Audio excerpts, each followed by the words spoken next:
जिस लव जिहाद को वामपंथी कांग्रेसी इकोसिस्टम जीवन भर नकारता रहा, अब वही लव जिहाद आम आदमी पार्टी की दहलीज पर पहुंच गया है।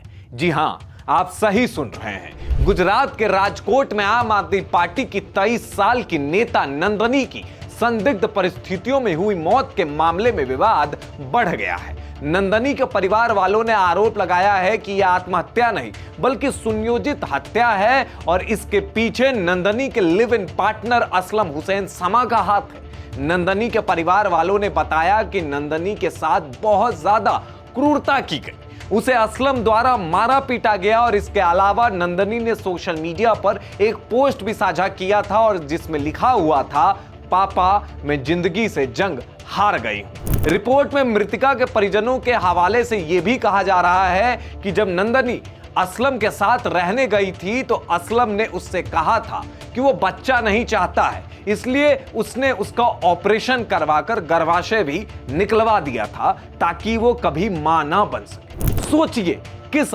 हद की क्रूरता की गई नंदनी के साथ। लेकिन इसी के साथ साथ कई सवाल भी खड़े हो रहे। क्या अभी भी वामपंथी इकोसिस्टम और सोशल मीडिया पर ज्ञान देने वाले लोग ये कहेंगे कि लव जिहाद कुछ नहीं होता है?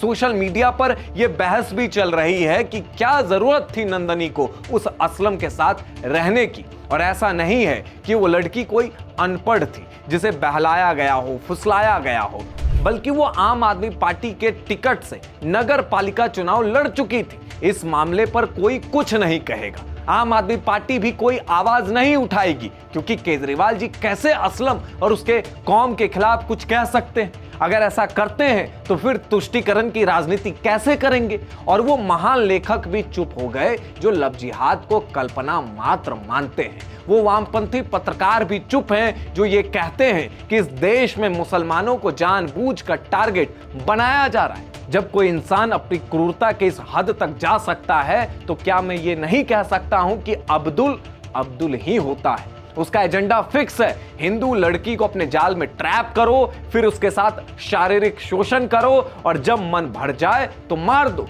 और उसको आत्महत्या का रूप दे दो। आखिर कब तक ये चलता रहेगा?